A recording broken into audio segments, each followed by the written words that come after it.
Hey everyone, welcome back to the Energy Blueprint podcast. I'm your host, Ari Witten. Today I have with me one of my personal friends, one of my favorite health experts who I've had on the show already, who's one of my favorite podcast guests.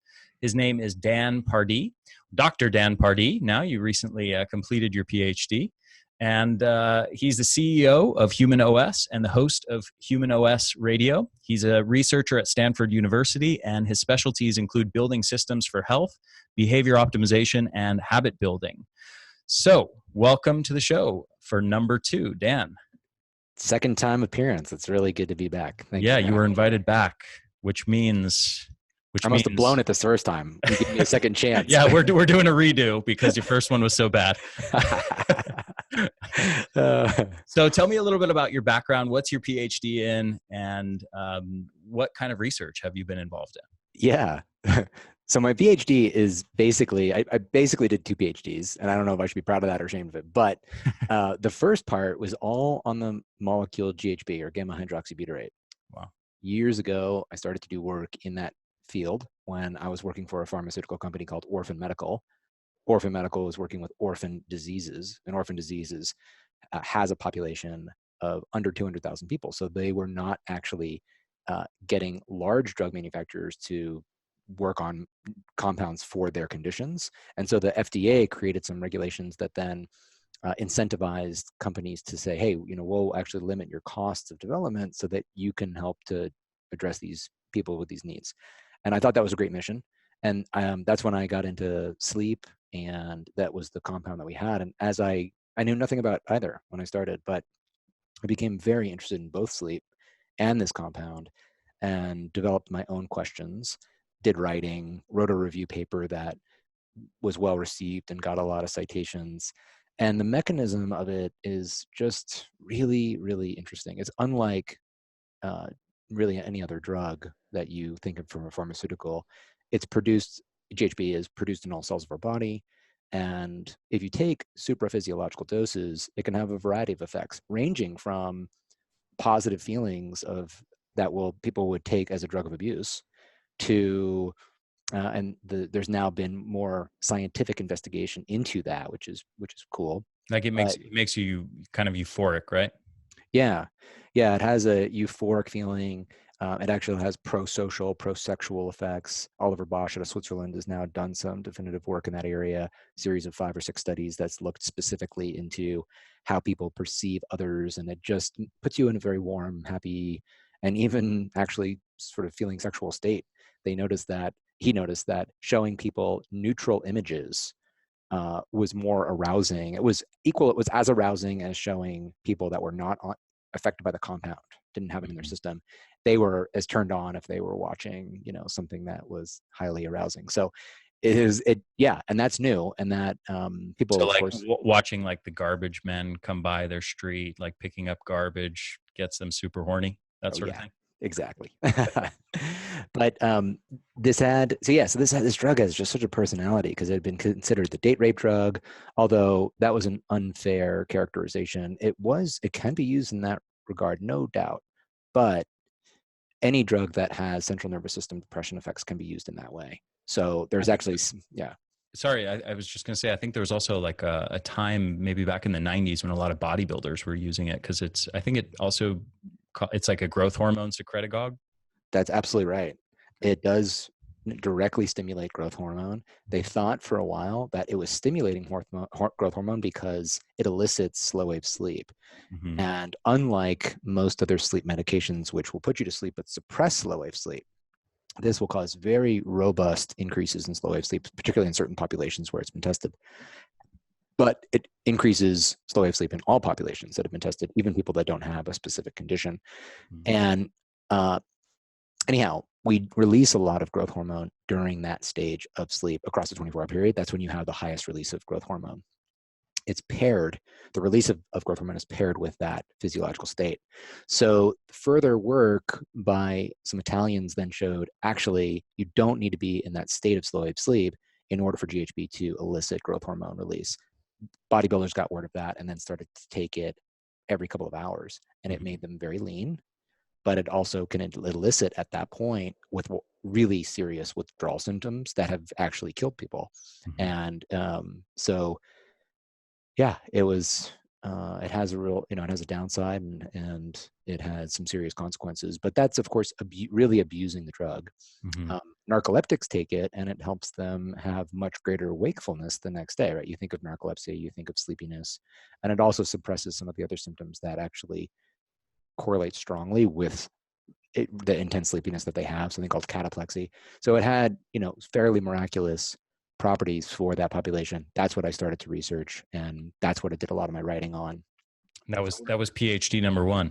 Yeah. Yes. And if I were to continue that line, then I think that there's real potential for that medication to help with Alzheimer's disease.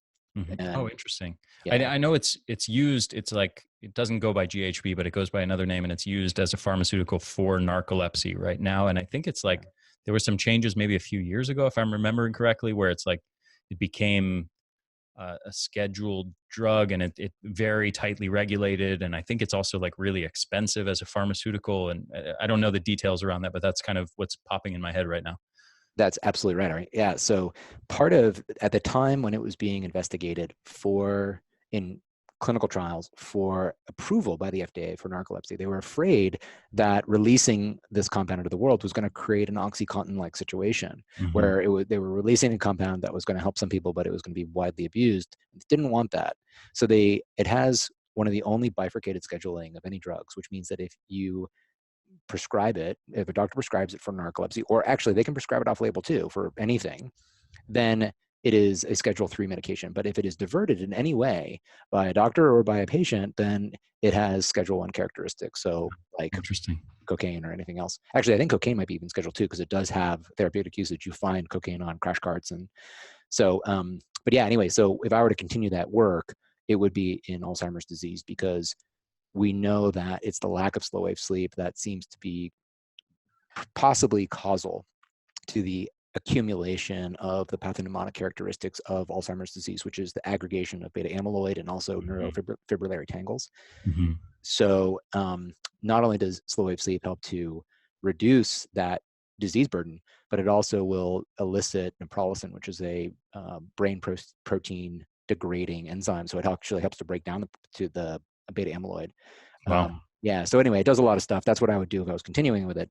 But then the second PhD, basically, or the second part of my thesis, was really looking at ecologically relevant amounts of sleep loss. And it's, how does that show up? How does that affect, which we can all experience, just missing a couple hours here and there? How does that affect eating behavior? And could that be then contributing to the obesity epidemic? And so that's a really interesting line of work. Had a couple papers there. So and I will say also, I'm familiar with your work going back all the way to like 2013, because my first book, Forever Fat Loss, I drew from some of your work around your research in sleep, and really explaining, you'd written several articles explaining some of the mechanisms linking circadian rhythm and sleep, and metabolic regulation of body fat. And so that was your work, and the work of Stephan Guyenet was really instrumental in furthering my own understanding of that topic. Yeah, we've had a very complementary relationship. Stephan is an absolute assassin in that field. He really reads research more carefully than just about anybody I know. He has a very strong skill in seeing what the research really says, and then because he's so invested in it and has been for so long, when he covers any subject in the area, he covers it very thoroughly, and he's crystallized an incredible degree of knowledge and understanding. If you haven't read the book, The Hungry Brain, which is his book, I recommend you do so. It's technical, so it wasn't going to ever be the most popular book on weight loss that's out there. It is probably the best book on weight loss that's out there. I agree. And I will also say I've had him on the podcast. So, where we've covered a lot of the information in that book, where Stephan is very much an academic and speaks very much the language of science. I think he's really good at communicating to other scientists. And so I would just kind of interrupt every now and then and just be like, let me just translate that Yeah. for the average person who maybe didn't understand what the hell you just said. So Yeah. I think for everybody listening who's interested in the reasons, the factors that drive obesity and fat gain and how to lose fat, I just want to emphasize Dan's recommendation for that book, and also listen to the podcast that I did with Dr. Stefan Guillenet as well. Yeah. Yeah. And let me modify what I said. I said the best book. Actually, you're absolutely right. The best book for an individual might be a different book that has ideas that are in parallel with his writing. Mm-hmm. I would say his book summarizes the entire field really well, and it's mostly suited for somebody that has a higher level desire to understand some of the intricacies of the mechanisms. But it's also still, a lot of people could get through it with the right amount of interest and stick to itiveness. But yeah, that's probably the better way to say it. Yeah, I'm with you. Okay, so your expertise centers heavily around sleep and all facets of sleep. And you've also, I think, unlike maybe a lot of people with a similar background to you, you've connected the dots with sleep, with some of the other factors, nutrition, lifestyle, environmental level factors, rather than just purely sort of this biomedical research paradigm of like, let's identify the biochemical mechanisms and then develop a drug to interrupt, galanin or whatever specific, biochemical that's abnormal in people with poor sleep. Yeah. You've zoomed out and brought things back to the big picture, which obviously I love. Something that ties very much into sleep, which is light. And that's the focus of this podcast that I want to talk to you about. So we're going to delve into light more broadly. But I know, we were chatting before this podcast, and what we don't want to do here is like rehash a lot of the common knowledge that's already out there. People are starting to learn more and more about circadian rhythm, and that's becoming more prevalent and more talked about. People already know, about the vitamin D story. Those are sort of like the two aspects of light and how light affects human health that are at least a little known, but there's way more to the story than most people are aware of. Yeah. But I want you to kind of paint the picture of light and human health more broadly, and like tell us what are these bioactive wavelengths of light? What's the big picture of light and human health? How is light affecting us? Yeah, I'd love to. So, in fact, I'll even take one step farther back to say thank you for recognizing what my efforts are really trying to do. I feel that scientific journalism is something that is underappreciated in our society, that all institutions are trying to create more and more researchers. There's not enough dollars for that. And there's a lot of talented young researchers who know science well, who've gotten a good education in that. And yet we need more people that are looking across a subject with some expertise and then helping that information, you could say, trickle down to all different, into whether it's interventions that are being created by companies, all the way down to, the person who is just trying to take care of themselves in today's world. That's the main. I will probably no longer be an expert at anything ever again, but that I can see that's a strong possibility. I was an expert at GHB at one point, and I was completely dedicated to that literature. And now my goal is actually just to look at what are all the factors that are involved in human health, and why, and not only that, but then what can we do about it? And that's why I think the story of light is so interesting, because I hate to do this, but just something you said just jumped out to me. Jumped out at me. You said, I won't be an expert at something again. And I just want to, I want to translate that in what I think you mean, which maybe not everybody listening picked up on. Within the scientific community nowadays, as of 2019, and really the last few decades, there's more and more hyper specialization of to be an expert in something means you need to focus on some very, very narrow sliver of the overall pie to like the nth degree. Yeah. And those are the true experts in that field. Yeah. There's a saying that just you reminded me of as you were talking, as you said that, health experts, or I think it's like doctors, know more and more about less and less until they get to the point where they know absolutely everything about nothing. And it's obviously hyperbole, but the idea is this trend of hyper specialization. Yeah. I really agree with that statement to a large degree. This trend of hyper specialization has created a million fragmented parts of the health puzzle, and you have a million different health experts on little slivers of the overall pie, and way too few people who understand how all the pieces of the pie fit together. That is exactly right.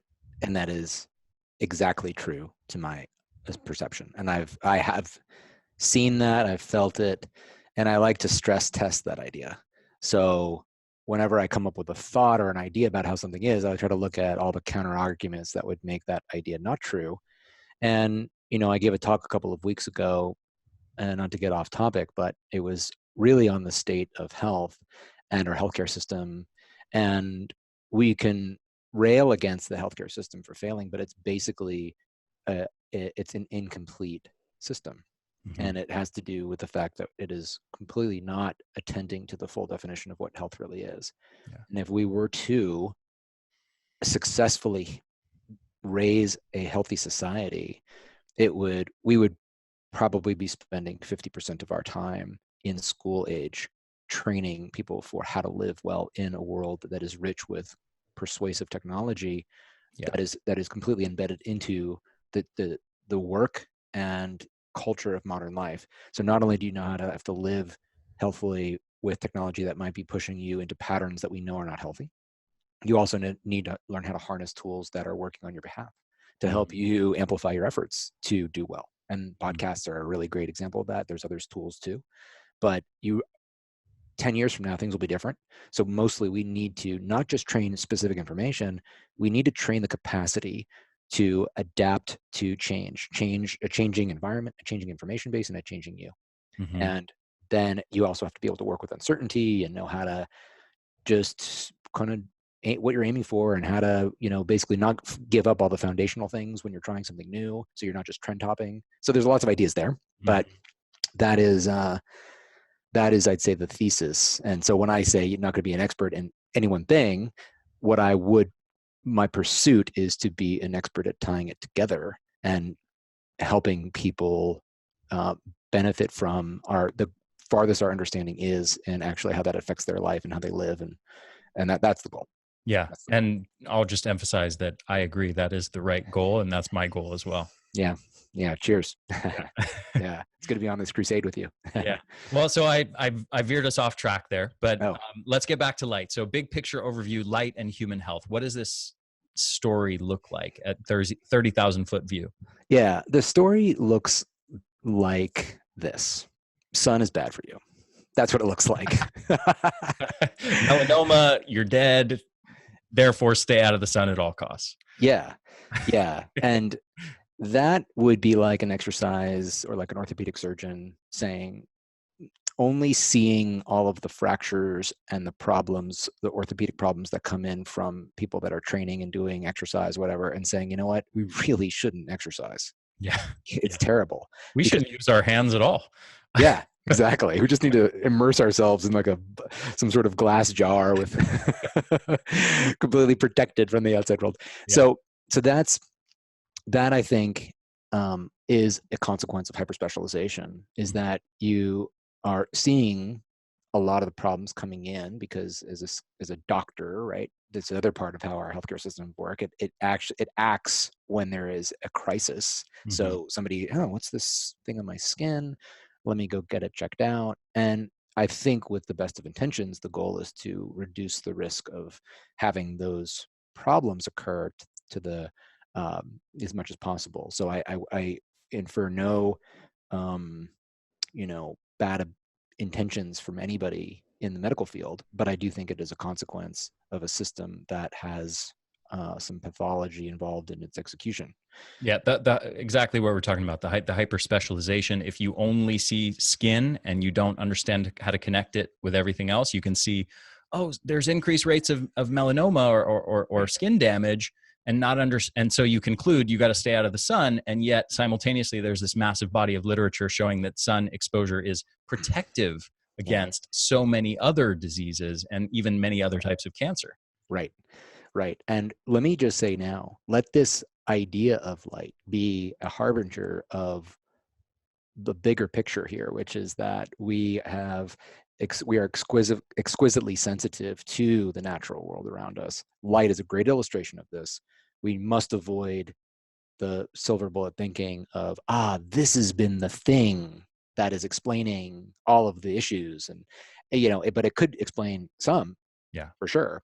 But use it as, okay, what else might be affecting my health in ways? And so we're sunshine is, I grew up in a world where you want to try to stay out of the sun as much as possible.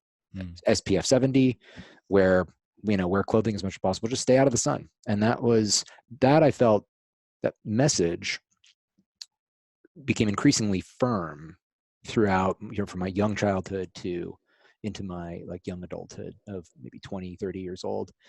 And that I think, and I don't know if that is a completely fair characterization of how every dermatologist thinks, but I do think it is representative of how a lot of the messages that you tend to get from the broader dermatological field.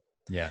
You're very nuanced and cautious in your use of language, which is very, very much the scientific academic style, and I appreciate it.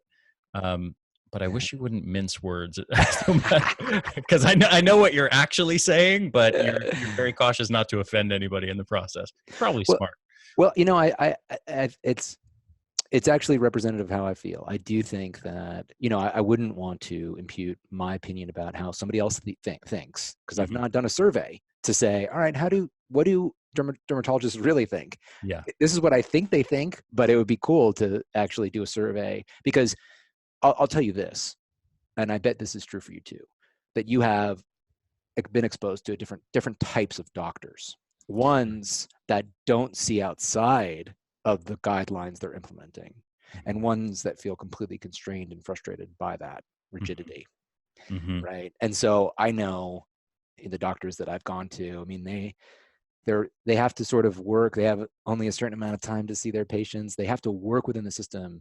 And I think that is also fair too. There are different types of people. And, and the other ones were like, hey, this is the evidence base. Everything else, it just doesn't have as strong of an evidence base. Let's go with that. So that's, that is how I feel about this. But so anyway, the next part of this story, I would say, is I gave a talk on light, a TED talk, just about a year ago. In fact, it might be a year ago. Gosh, what's today? The 19th. I think I gave it on the 17th last year. I hadn't thought about that till the second, but that was a really fun experience. It's a 12-minute talk, and it's called How Much Light? Let's see. I'm not sure. I can't remember the title. I haven't watched it in a while. I can look it up, but I have watched it. I watched it right after it came out. Oh, cool. I've watched it too. How much light do we need? Something like that. But you did it. You not only watched it, but you were the one on stage doing it. Yeah. Oh man, boy, weaving together a story like that and memorizing it had a lot of. It was a fun process, but not an easy one. And How to optimize light for health. There you go. That's a good title. That is a good title. Yeah, and that I think actually is a better way to think about the subject of light, that there are risks involved. So it's not necessarily linear, live outside. We might end up with a situation similar to, zero drop shoes, where a lot of people haven't grown up with that. And if they all of a sudden adopt it, you could actually develop some issues as well. So, but anyway, that subject, the TED Talk had this cadence to it, that I gave an analogy, this metaphor in the beginning of gravity, and that there are really serious consequences when we go into space and live there for a little while. We know that astronauts have reactivation of latent viruses, loss of muscle mass and bone mass, so much so that if they go up for just a month, they'll come back down and have decreased bone mineral density for 5 years. Right now, we don't think of gravity as something that is a part of our health, but it is, right? So if we were able to then alter our terrestrial gravity relationship, we would then need to figure out ways to get enough gravity in our day. Yeah. That was a line. And so it was a cool if we were all living in offices and structures that were gravity free environments, yeah, and or like minimal gravity environments, and then there were like man-made sources of gravity that only like gave you part of the gravity spectrum, so to yes, totally. And I said, we would use that technology. Imagine you could put on a suit and you felt lighter and you could jump like LeBron James, and you would totally want to feel that and live with a modified relationship with gravity. But there could be consequences too. And that analogy to was saying, oh, well, I'm going to talk about light today. Let's now start looking at hunter-gatherer patterns. And we don't know, we can't say that all natural living communities had the exact same light exposure, but some work that has been done is that there's a couple of groups were looked at, they woke up before the sun, they get outside, they had their peak light exposure between 9 and noon, or like around between when they woke up actually to about noon, but the sun became stronger at 9 a.m. And then they would seek shade to get out of the heat of midday and rest and relax, and that was probably part energy conservation as well. Lose more hydration if you're out there, working. especially So in an equatorial environment. yeah, exactly. So then, I mean, humans had that relationship with light for millennia, all through human evolution, which really includes pre-human evolution, because we didn't just start evolving right when Homo sapiens became identified and present. So there was this natural relationship with the light dark cycle as this Earth would rotate on its axis, and there was also seasonality depending on, of course, what latitude you lived at. Then, of course, we had the great migrations and people who moved away from equatorial settings and into higher latitudes. Adaptations were made over time. But whenever we're exposed to novelty, we don't do very well at first, and there are consequences to that. And basically, that is the relationship that humans have had with light in our distant past. But in 1879, Thomas Edison patented the incandescent light bulb, and that technology spread very rapidly over the next 100 years, where it went from an idea and a very cool concept or tech to a lot of people having it in their homes. But that type of light is not very strong, and it has the tone of sunshine, or of, excuse me, sunsets and dawn, so dusk and dawn. And so, but there are problems with that lighting, and that it's very energy costly. And so we've tried to now come up with new light, and then that new light is, first we had compact fluorescents. They maybe were more efficient, but they gave people headaches and they're terrible to look at. They only are, like you said, they're only representing certain spectrum of light. Mm-hmm. So it's an unnatural signal. And then in 1992, the Japanese invented light emitting diodes, or LEDs, and that had a very rapid change because they're very powerful.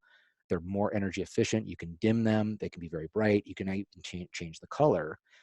And we have them in our screens. And so from 1992 until now, that technology has been spreading rapidly as it's been incentivized, right? Let's replace our older lights, our old artificial lights, with these new ones. And that's also really changed how humans live. Most people spend 90% of their time indoors. That's from the Environmental Protection Agency. And so it's completely changed how humans have lived. And because of that, we are now getting much less sunshine overall. And if we do, it's more, we're fully clothed typically, or we're trying to stay out of it as much as possible. So with that backdrop, I'll spend less time on this now, but I talked about a variety of consequences that occur, from brain performance issues to mood issues and depression. And this is both not getting enough sunlight and also getting too much after dark, or even when you're sleeping. And so you have to consider the 24-hour period. And then the last part was saying, well, what can we now do about it? How do we mimic or emulate a natural lighting environment? And when I say the best type of light that you can get at any time of day is the light that's outside, and how do we replicate that from our indoor spaces so we can do better in the modern life? And following on from that, I really wanted to dive more deeply into the benefits of sunshine, because they're clear. We know that 70% of the United States and over 1 billion people worldwide have low vitamin D status. Can you successfully mitigate all of those issues of lack of sunshine by taking vitamin D pills and increasing your levels? No, I don't think so. And we also see things like blood pressure changes. And so we can talk about some of those consequences, but let's talk about light perhaps first. And yeah, so we have, if you think about all the radiation that is coming from the sun, there are different types, and we won't go into all of them, but you've got the visible spectrum, which is 400 to 800 nanometer. That's the wavelength of light that we can see. And if from the 400 side, that's going to be really dark blue, all the way up to 800, which is very vibrant red, very rich red. Beyond that, you've got infrared spectrum, both near, mid, and far. And the wavelength essentially keeps getting longer and longer as you go out in that direction. If you go in the other direction towards the blue and you keep going past the visible light spectrum on that side, the wavelengths get shorter and shorter and shorter, and you enter first into the ultraviolet radiation spectrum. And in that, we have 3 different bands that you can consider. And those include UV A, B, and C. And we mostly are thinking about the health benefits, or the health implications, I should say, of UVA and B, because most of UVC is blocked by the ozone layer. Now, that would have been more of a concern when the ozone layer was depleting, but we've made some good strides there. So that's, that's good. But then with UVB, that's going to be a wavelength of around 280 to 315 nanometers. And about 5% of ultraviolet radiation that reaches the Earth's surface is UVB. So the preponderance of UV light, ultraviolet radiation that is reaching us, is UVA. And that's a wavelength that is 315 to 400 nanometers. So that's like, you can almost think of it like really dark blue light. It doesn't have color to it. You don't see it, but that's sort of a way to conceptualize it. We can see a small part of the UV spectrum, right? Because there are UV lights that people use for like sterilizing, and we can see just maybe a very small piece of the UV spectrum that overlaps into what's visible for the human eye. Is that? Yes, I think that's my understanding. I've always assumed that. I think that's true, and for both sides of that visible light spectrum, where same with infrared, at the very end, at the very upper end there between red and infrared, yeah, then you can see probably a little bit of that too. Yeah. So when we think about the characteristics of UVA, that's the stuff, again, that 95% of the UV that you're getting exposed to is that. And now how much you're getting exposed to depends on a lot of different factors. So, is it winter out? Are you in a colder climate? Is it early morning or later afternoon? What about if you're getting the exposure of light but through glass? So UVA does go through glass, but UVB doesn't. And then, there are some health risks. It can induce pro-inflammatory cytokines in the skin, and it can degrade vitamin D. I'm looking forward to talking with you. I won't go on a tangent about that now, but just this relationship between light and vitamin D, not just it as a stimulator. Yeah. Real quick, the pro-inflammatory cytokines, I think, can sound scary to people. I think it's also important to understand, to integrate this with, an understanding of hormesis, and the fact that, for example, physical exercise can also create a transient increase in pro-inflammatory cytokines. And yet it's still perfectly healthful. 100%. Inflammatory cytokines are signaling molecules in the body. So rudimentarily, if we just talk about inflammatory cytokines as like, it's kind of like, good cholesterol, bad cholesterol. It's really about the balance. And to your point, that tends to be a hormetic signal that then elicits favorable responses in the body. So it's not automatically bad, but it is a source of, you could say, risk under certain conditions. Yeah. Yeah. So other things that matter too, and your altitude, if you've ever gone skiing and it's cold outside, but you get terribly burned, you come back, you look like a lobster, because at altitude, you're getting more exposure. And then you can also get quite a bit you can look at a UV index, which is a measurement of the UV you're getting exposed to. Under certain conditions, some people will get burned when it's cloudy out because the UV index remains high. And people think, well, the sun is not out, and therefore I'm I'm not getting as much exposure to it. And if it's sort of a warmer day, you could end up getting burned that way too. And then of course, surface type. So if you're by the water, you could get burned because the UV is actually getting reflected against you. So those are some factors when we think about light, what it is and what your exposure is to it. And then if you think more about from an individual level, things that are going to infect your exposure have to do with genetics. So do you have naturally dark skin? And by the way, an interesting question for me is we're so mixed now. My mom is so white and she's Polish and Irish, and my dad is Maltese. And so he had dark skin, and I'm somewhere in the middle.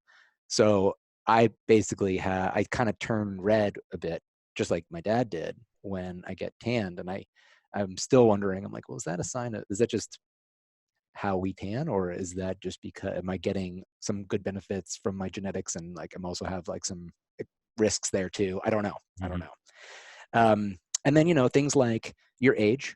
If you've like anything, the more damage you've occurred in your life, then the more vulnerable you are to stressors. You might not be able to respond in a healthful way, where the same degree of exposure to sun earlier in your life might have not been bad, but now it could be harmful. And then because with age, we're really thinking also about exposure history. So did you get a lot of burns when you were young? And then how tan are you right now? Tan is protective, right? A tan is, we mostly tan from the UVB spectrum. So that has, I think walking around with a light tan all year long is a good idea. And yeah, so that's another idea. And then of course your clothing, and this is what I'm going to say earlier about vitamin D, is that your vitamin D status, if you think about a modern person's relationship, you might get very little sunlight exposure throughout the year. Then you go on vacation and then you get outside and you get a lot. But what if we know that a lot of people have low vitamin D status. So you go outside, you have low vitamin D, you don't have much of a tan. Those rays hitting your skin are going to be probably more harmful because you haven't acclimated to them. Now, of course, I'm not saying not to, but you really want to be very careful, I think, of how much sun exposure you get. You don't want to have you don't want a binge and purge relationship with the sun. Yeah. You want a nice, consistent relationship with the sun, and how much you get is still, I think, a question that I am searching for. What is healthy and what is problematic? And that's obviously probably going to be a movable spectrum and depends on genetics and things like that. But what is your understanding that you just said it's a complex topic that you're still looking for more certainty on? Yeah, I will say that my personal interpretation of most common recommendations is that they're way underestimating what is normal or probably optimal for most humans. And understanding there is a huge range of probably what's optimal depending on ancestry and skin type. Yeah. From everything like maybe optimal for somebody with super pasty skin and eumelanin from Irish ancestry or from Scandinavia or something like that. It might be maxing out at 10 to 20 minutes a day and of direct sunlight.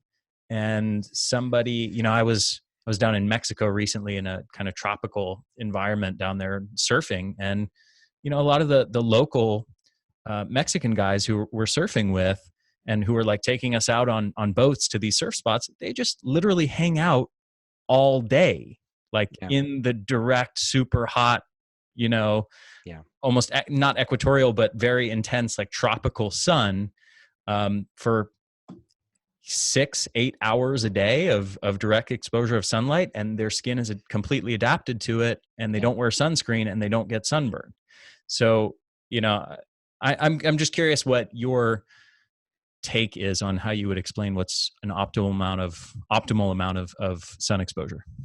My bias is that the more natural we can live, then the better.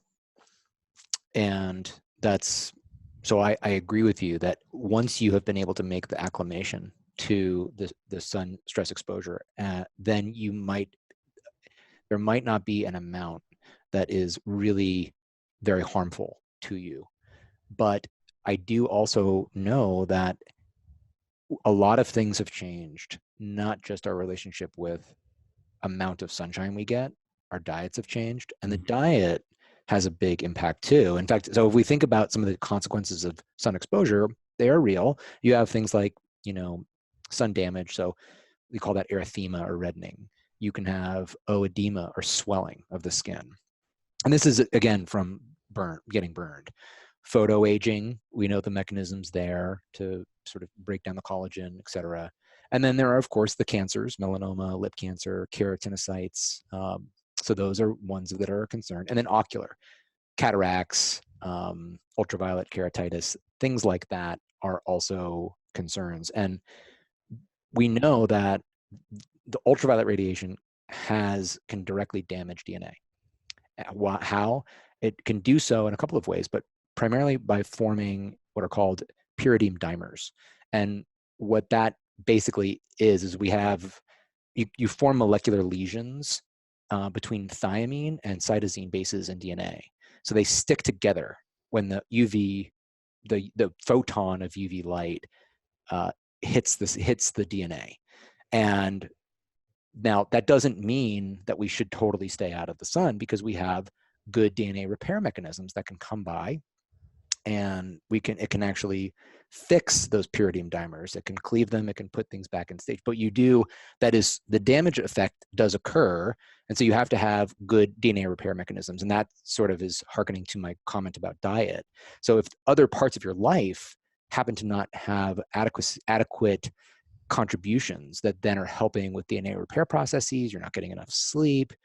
I just had a podcast with Lior Applebaum talking about the intimate relationship between DNA repair processes and sleep.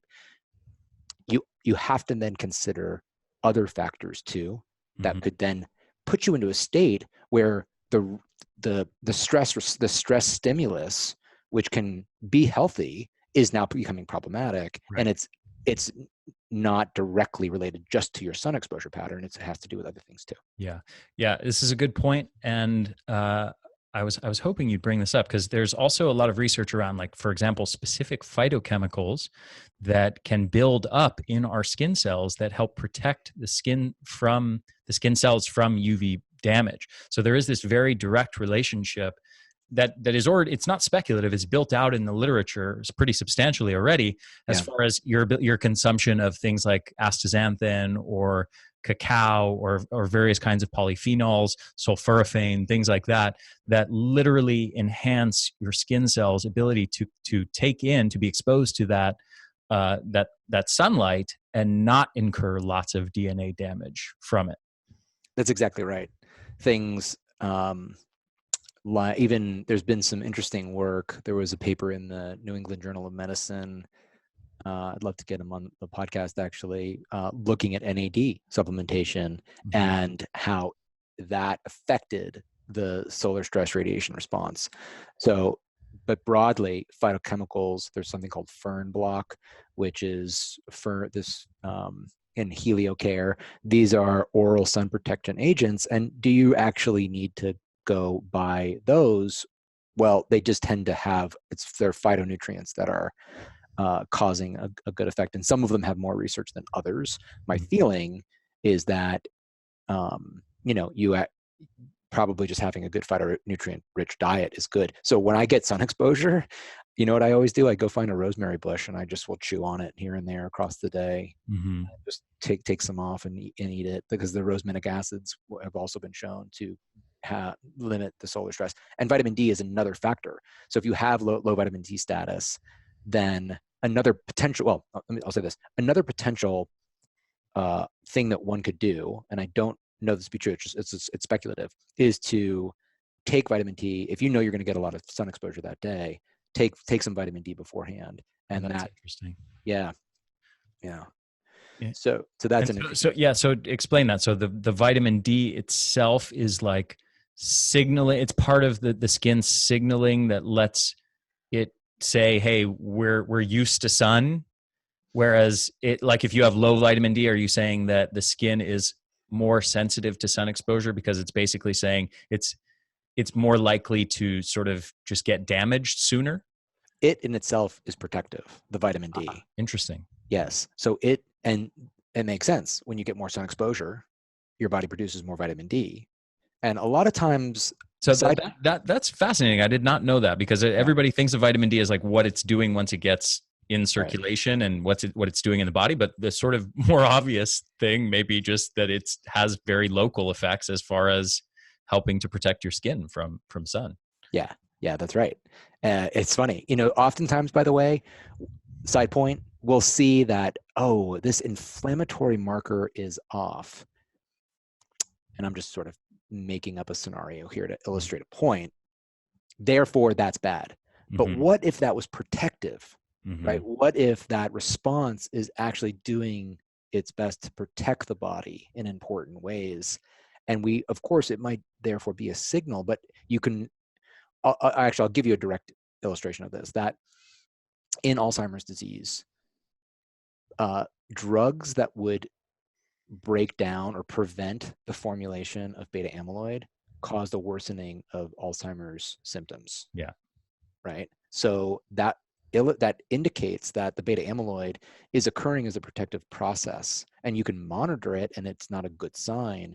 But preventing it is actually preventing the things that the body's doing in its intelligence to try to then, limit the consequences of the situation. You can Yeah. see it in a lot of different ways. Yeah, and just for people who didn't quite follow that, we've known for a long time that beta amyloid plaques are implicated in Alzheimer's pathogenesis, the generation of Alzheimer's, and so it was thought, oh, these plaques are causing the Alzheimer's, and so let's develop a drug that interrupts and kind of inhibits the plaque formation. And what Dan was just saying is that drug actually sped up the development of Alzheimer's symptoms. It didn't make things better; it made them worse. It accelerated the progression. Yeah. So, one other layer to this story, I think that I think is, although it's somewhat speculative, there's not a whole lot of science yet. I think it's a big player as far as our skin's resistance to sun exposure is the full spectrum of light. So I think a lot of the research that's been done showing the harm of UV has been done in vitro, or has been done with isolated UV only light. So only ultraviolet light in isolation. Mm-hmm. And we know, I'm pretty confident that the research is going to conclusively show that red and near infrared light, maybe also mid and far infrared light, counteracts some of that damage and has sort of anti-inflammatory DNA protective and cell regenerative effects that counteract simultaneously some of this oxidative stress and DNA damage that's being done by the ultraviolet light. So, this is why I think the tanning beds are very clearly linked with increased rates of cancer, whereas sun exposure isn't. Mm-hmm. Yes, I fully agree. We know you're far more of an expert on red light than I am. That's sort of the next thing that I would like to shore up in my quest for personal health mastery, is this element to really understand light, that aspect of light better. In fact, in the beginning of my talk that I did at AHS this year, I said, here's the spectrum of light. I'm not going to talk about this today. We're going to talk about other parts. But yes, I do agree with that. I know enough to know that the full spectrum of light that we get from the sun seems to be offering stress-inducing rays, and ones that then happen to counterbalance the negative effects of that. Mm-hmm. My question is, does timing matter? And if you think about how much red light exposure we get across a 24-hour period, what points is it higher? What points is it lower? Some very interesting questions to me about timing. And yes, but I agree largely that, I think if we add natural light UV bulbs where you got more of a full spectrum of light, and hey, you know what? We're not including all of the gamma radiation or the radiation that the sun emits, just by including UV, visible, and also infrared spectrums. But that would be a better place. And I could actually envision a time when we now had tanning beds in our home and got 5 or 10 minutes a day just as a health practice. And I would like to see that. I think. I think I'd like to see more work on that, but I think that could be a good way to go, because obviously not everybody is in a situation where they can get full body sun exposure regularly. So would getting a little bit per day, let's say 10 minutes in your home, be better than the pattern that we have now? Yeah. I think so. Mm-hmm. Yeah, I think so. So what else? So what else is going on here with this light and human health story? So, there's this vitamin D aspect. We've mentioned red and near infrared to some extent here.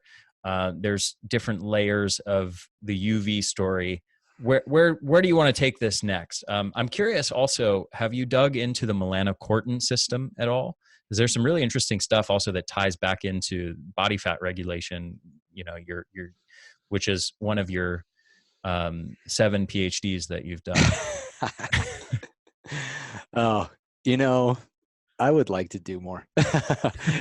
Right? I mean, it would be just there. I'm glutton for a punishment. Yeah, there's a variety of different subjects. So those are some of the elements of sunshine that we should consider, because they are real, but as we're discussing, they might be sort of artificially inflated. And that, is it the exposure pattern? Is it the type of light used in that particular study? I mean, there's even some evidence that women at higher latitudes, like there was a Swedish study, women that were getting tanning bed, so not even a full spectrum of light, were having better outcomes on a variety of health-related topics. Mm-hmm. So we can think about, another way to think about this is, yes, we do have increased risk of melanoma. We see that at least in the pattern that we have now, but it's not linear. It's not linear in terms of groups of people that get naturally a lot more sunshine, right? So we don't see people that are living equatorially having skyrocketing levels of melanoma. And then we have to then look at, well, how much death does the skin cancers that are potentially probably caused by sun exposure, how does that compare against any sort of anti-cancer effects that sunshine has? And that has been seen. So not only, you can look basically at things like breast cancer, colorectal, which is a very big killer. Meaning that it's very deadly.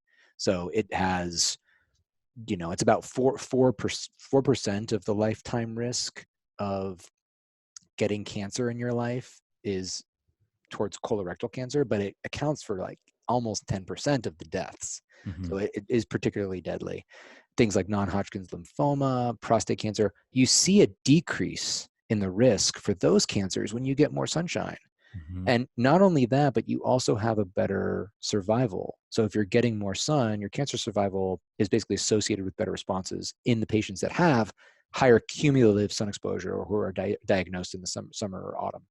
So that, to me, is a really interesting thread to the story. You might be increasing your chance for melanoma, but decreasing your chance for other cancers that are more deadly. Yeah. You just reminded me, this book called Embrace the Sun. It's by a few different guys, Mark B. Sorensen, William B. Grant, and I guess those are the two main authors. They did a really great job compiling a lot of research, and there's one specific chapter where they compile the statistics on basically how many people die in the U.S. every year from diseases associated with sun overexposure versus how many people die from diseases associated with sun deficiency.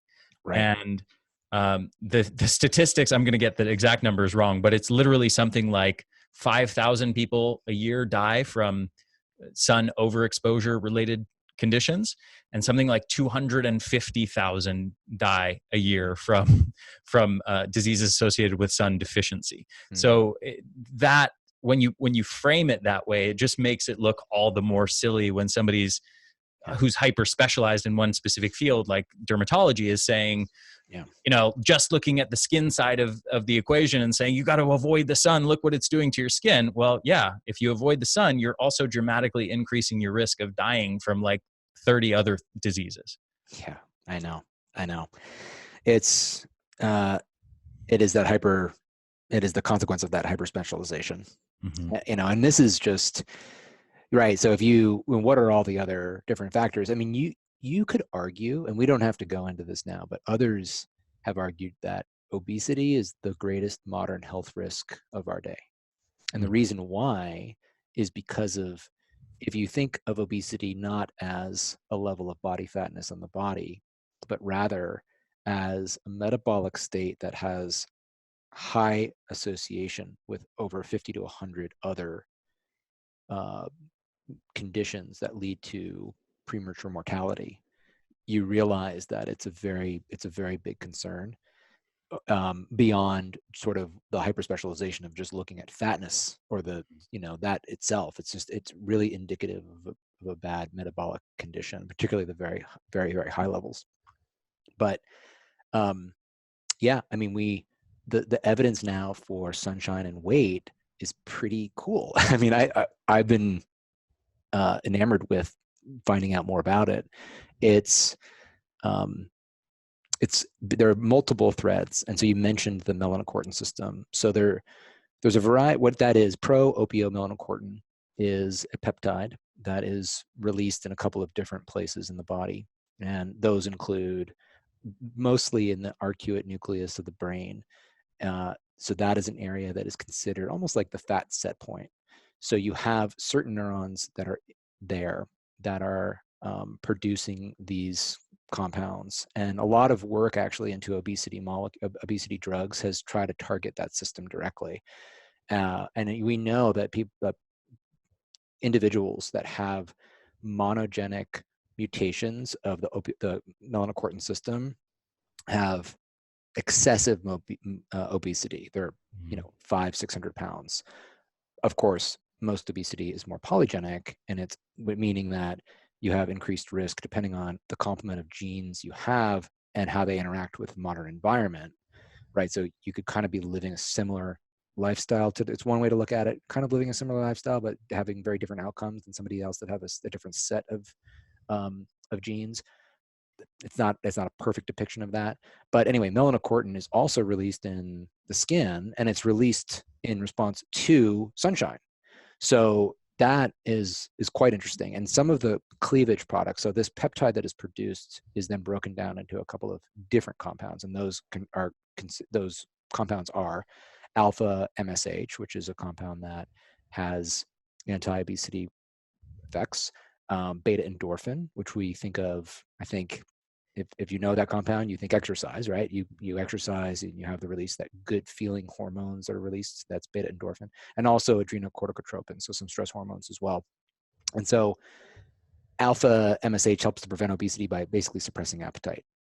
That's how it works. Mm-hmm. And exposure to the skin or eye from UVA in particular, this is some work that's been done just in UVA, you see a surge in alpha MSH. Mm-hmm. And so that's interesting, right?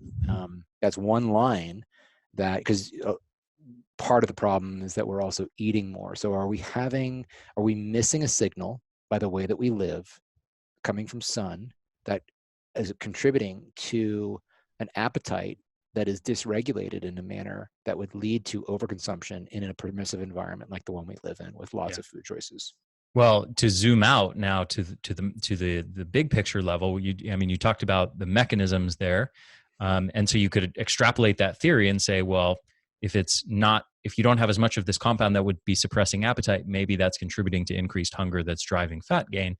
Mm-hmm. And then you could look at the macro level and say, well, do people who get more sun exposure, are they leaner? And do people who get less sun exposure, are they fatter? And we see at that level, it's true there as well. Yeah, and you could see that if a lot of people would avoid sun exposure if they were overweight and uncomfortable with their bodies, and therefore were then avoiding getting more sun. Mm-hmm. And so that would be an unfortunate consequence for avoiding something that could ultimately be helpful. Yeah. One other area that alpha MSH is produced, or pro-opiomelanocortin, which then of course converts into those three different compounds that I mentioned, is also in neurons. And that actually illustrates an idea that I talked about, a similar idea that I talked to with Antonio Nunes, who is a professor at Michigan State, And what he did is he took mice and he put them in a dim light environment for a period of time, and he found that that constant dim light caused memory forming hippocampal neurons to basically degrade and shrink. And then the performance on their memory tests was terrible. And so we put them back into normal light, and the stress of light caused the increase in BDNF and also another hormone called orexin, which, by the way, we talked about narcolepsy a little bit. Orexin is missing in people that have narcolepsy, side point. But those compounds are induced by the stress of life. And then they have a positive effect on causing plasticity and growth of neurons. Similarly, getting light into your eye also will elicit this appetite suppressing hormone, pro-opiomelanocortin. So, undoubtedly there's more effects like that are occurring. So not only do we not get a lot of light, but we go outside and we put glasses on right away. Mm-hmm.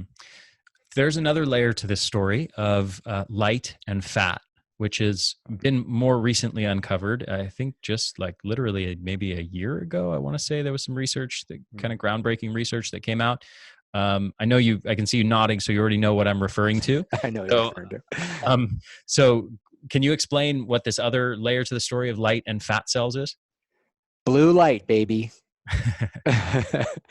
This was really one of the coolest studies that I fortunately got to speak with Peter Light about it, who discovered it. So I'll tell you the story because it's an interesting one. So Peter Light. Right. He said, this is my destiny. Yeah, he's like, my last name's Light. I gotta study light. Yeah, and so he works at he has the Light Lab in Alberta, Canada. Is it named after Light, or is it named after his last name? Did he name it after himself or what he's studying? I think it was after himself because he did not intend to get into this field. Yeah, interesting. So his work was focusing on islet signaling from the pancreas and diabetes. And so they were developing therapies to try to treat diabetes and other metabolic conditions. And so his original research idea was basically to look if they could transduce these photoresponsive. There's a new field called optogenetics. Optogenetics can insert a light responsive gene into various places throughout the body and then activate it with blue light. We have a lot of opsin tissues that are throughout the body. Of course, they're in the eye. But it's a cool research technique because you get what they call better temporal resolution. You get better specificity and temporal resolution, which means that you can control the activity of turning on a neuron or turning it off, like you're controlling it. And oftentimes pharmacologically, you might be turning on several other different neuron systems. And so the cleanliness of understanding exactly what neuron systems do what is been augmented through this technique. So he was going to look to see if they could transduce photoresponsive receptors genetically into fat tissue and then use that to then express insulin, which wouldn't that be cool? Like you shine a light on your side. And again, this is more just like they were doing it for research purposes, but that was the original idea. So they wanted to come up with a negative control, right? This is you always have a placebo. This is where the negative control means that the group that should not be having an effect at all. And so they exposed these controlled cells to blue light and, they were expecting no response, but instead the light elicited a reproducible small electrical current. Mm-hmm. And they're like, oh, what the heck? What is this artifact? Why are these cells that I didn't transduce this photoresponsive gene into, why are they responding to light? Mm-hmm. What the heck? So after some deep work in the library, they determined that something called the OPN4 gene codes for melanopsin and isn't expressed in white adipose tissue. Interesting. So the next part was, okay, like they had no idea. That was not he said, and actually he said to me on the call, he's like, that took a lot of work because it wasn't a well-known fact. Mm-hmm. So they had to research it. Now that they had this idea, they're like, oh, wait a minute. So fat tissue has light receptors already in them. Okay. So then they contacted some plastic surgeons, and they were able to, get, by having people sign off and contributing their fat samples, they were able to get human fat tissue, and they ran these light sensitive currents were basically detected by the fat tissue. So they're like, okay, we're onto something here. Mm-hmm. What's going on? So now they have an idea, like they were doing something completely different. Now they've stumbled upon this mechanism. They were totally not expecting it. So now they wanted to set up a experiment directly to test this. And so they then try to determine if this was basically like relevant at all. Like, all right, so they might be having an effect. Let's test it. But is having is there a consequence to that effect that we care about, or is it just, kind of epiphenomenal? Mm-hmm. So they exposed fat cells to a range of different wavelengths, and finding that the fat tissues were maximally responsive to blue light. So light somewhere between like 450 and 480 nanometers. That was the light that was causing a reproducible current in the fat cells. So now, they figured that it really requires a very bright light source, because only about 1 or 5% of light from the sun is penetrating the skin. So, if you had, let's say, blue light in your environment, might that be having an effect? Maybe not, probably not. According to him, it might not be strong enough to then actually penetrate the dermal layers and get to the fat tissue. But so it probably has to be the big, as he said, the big solar radiator in the sky. Mm-hmm. Okay, so that's sort of what they studied. Here's the light. There's the light type, and then their next populations were on cells with longer term exposure to the blue light. They have an idea. Now they want to see, okay, well, if we put them under exposure repeatedly, what do we see? And they had them exposed for about 2 to 4 hours per day for 13 days in a row. And then they were looking at the structure and function of the adipocytes. And they found that it was physiologically relevant. So after 13 days of exposure, the fat cells were smaller. There were fewer cells that had these like really deep lipid droplets in it. So in other words, they weren't storing as much fat. They weren't storing as much fat. And then, and this is sort of a big deal, because smaller fat tissue are thought to basically be less inflammatory and generally are associated with better metabolic health in general. Mm-hmm. So they then looked at things like leptin and adiponectin and glycerol, and now it doesn't happen immediately, but in this study, 14 days of 2 to 4 hours of blue light exposure a day, you saw a significant reduction in a variety of different hormones like leptin, adiponectin, and also higher glycerol release. So these cells are now releasing more fatty acids and affecting metabolic state. Wow. And so they basically said, the quote that he used was something like, we might have just stumbled across a mechanism designed to increase fat storage during winter months. Like when the tone and intensity of light goes down, that is a signal to the human body to then store a little extra subcutaneous adipose tissue so that you have better, thermic regulation in a colder climate. Yeah. So a couple things to comment on that last bit specifically, obviously relevant in the sense that we're no longer that seasonally attuned, in the sense that most of us are living in climate controlled indoor environments now. So we're not getting those seasonal differences. Maybe more importantly, most of us are getting little to no sun exposure. Yeah. So we're not getting this light stimulus on most of our body fat stores where it could even have this effect. Yeah. Most of us are missing that due to modern day indoor lives.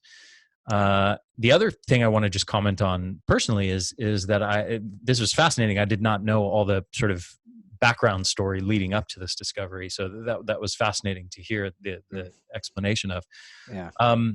It's a cool story. There's multiple layers here, not a circadian rhythm. There's the melanocortin system and how that affects appetite. And there's this direct effect of blue light on the fat cells. There's also research showing that red and near infrared light can affect fat cell metabolism as well. So there's at least 4 mechanisms by which light is going to impact on body fat regulation here. Just fascinating to uncover this, because as we can see, this story of light is so much deeper than most people think. Most people think light is just the opposite of darkness. I turn on a light switch in a room. That's what light is good for.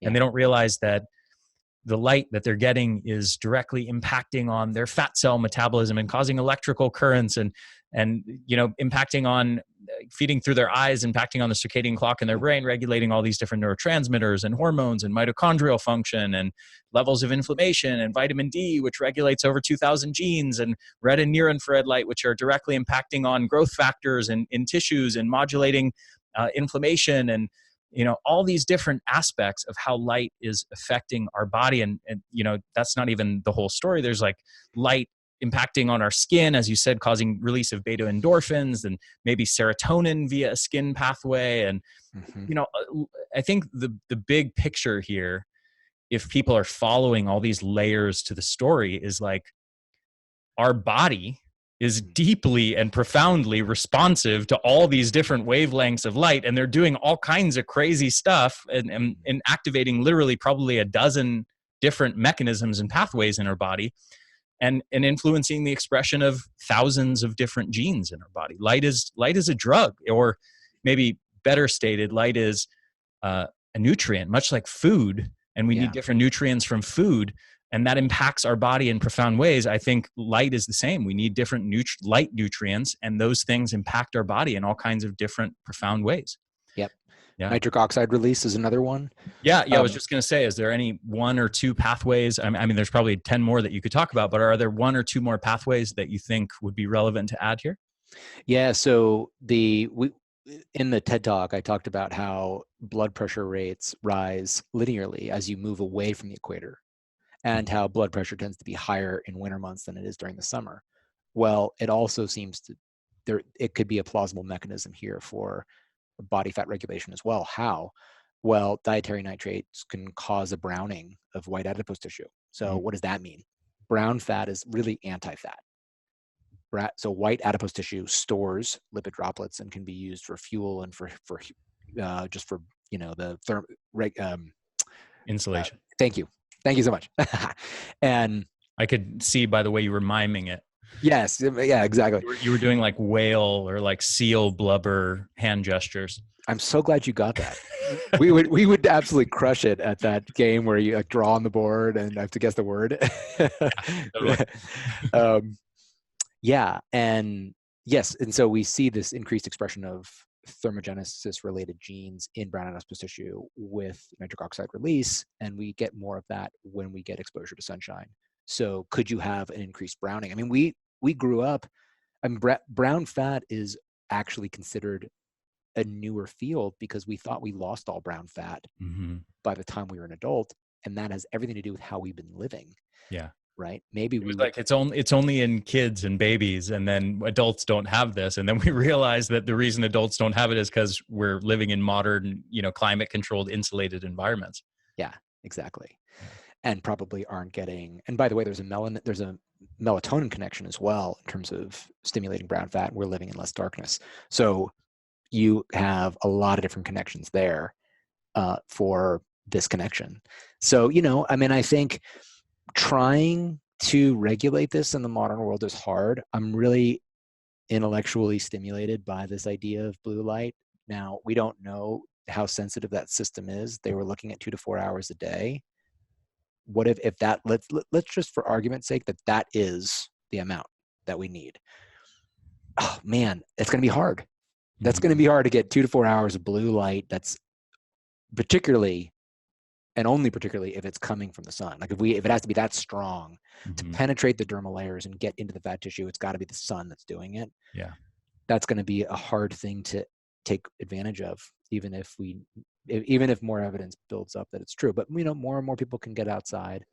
And what I would say to close, because gosh, there's more to talk about, but I've got to go to my kids' school meeting. Yeah. I apologize for going a little over. I was just going to ask you, and I want to be sensitive to your time here. We've covered a lot of theory, a lot of the mechanisms. Yeah. I would love to wrap up by just, if you could give like your top 2 or 3 light related tips, and you don't have to give big explanations because we've already covered that, but if you could give your top 2 or 3 strategies to use some of this science around light to benefit people's health, what would you say? I'll leave it at 1. Okay. You're in that much of a time crunch, huh? Well, I want people to remember this one. Work to work to mimic a smart daily smart daily light rhythm, day, evening, and night. So we have, after the TED talk on humanOS, I created a how-to guide. And in this, I talk about daylight exposure. I talk about evening exposure, settings on your phones. A lot of it has to do with circadian rhythm elements. But generally speaking, I do have two recommendations. Generally speaking, try to have your indoor spaces reflect what's going on outside. Now there's different degrees of sophistication, and I'll give you one example of what I mean. You can get bulbs that can change their tone and intensity either manually, but they can be changed over the day.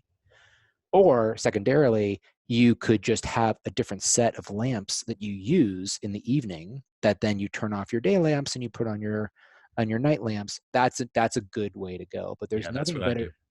Yeah, that's good. There's nothing better than just getting outside. The second recommendation is this. We do have that binge and purge type of relationship with the sun. Take it slowly. Acclimate to this over time. It's not, don't get burned. We do think that there's a lot of the evidence around skin cancer and skin problems, photoaging, is this binge and purge relationship. So that might be the thing to avoid.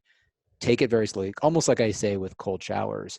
If the idea of that is so detestable to you that you just can't do it, take a warm shower, then make it cool. Do what your body can handle, and then acclimate over a period of time. It takes some discipline. You're going to get a lot more benefit from sun exposure of doing it regularly, consistently over long periods of time than you are going to get a tan for a weekend and then you're back to where you were. Mm-hmm. And so go be conservative, but be consistent. And then you can level up to the point where, maybe like those people living in that place in Mexico where you were, they're outside all day and they're healthy people. Yeah. Beautiful. Dan, this has been awesome. I've absolutely loved this conversation.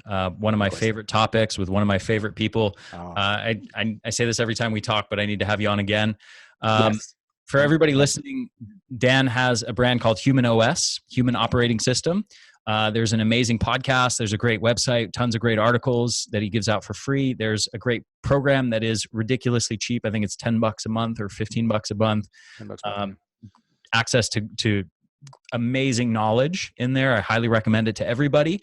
And the podcast is excellent too. He brings on lots of world-class researchers and they talk about very niche topics, as you said, like, for example, DNA repair and sleep. And you've brought on a couple mitochondrial experts, Michael Risto and a few others. I listen to it myself. I love it. As it's one of few health podcasts other than this one that I recommend to people. Of course. So yeah, Dan, really a pleasure. And then if you want to give a little pitch on where people can follow you and what you would recommend.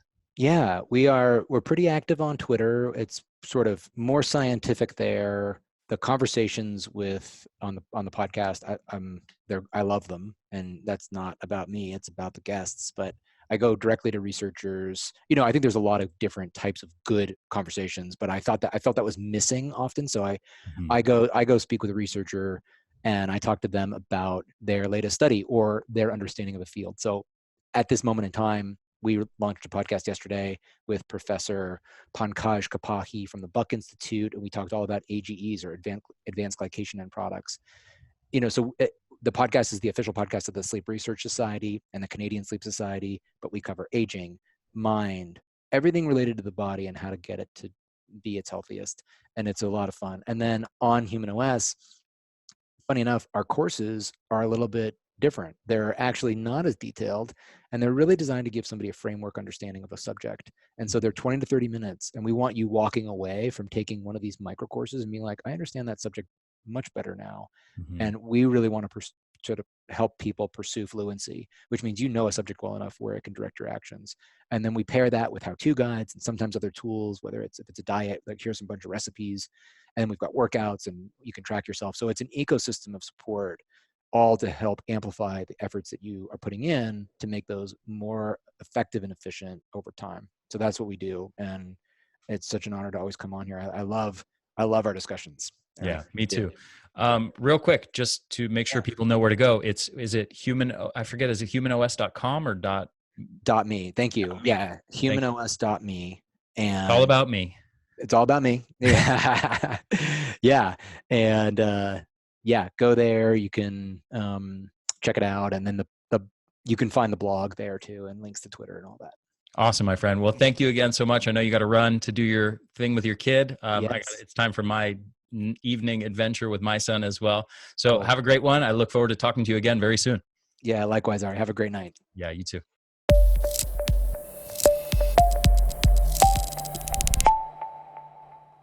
Hey there, this is Ari again. One more quick thing before you go. Just make sure to subscribe to our YouTube channel, The Energy Blueprint, and also make sure to subscribe to this podcast on your favorite podcast platform, whether that's iTunes or Stitcher or anything else. I hope you guys enjoyed this interview, and I will see you again next week.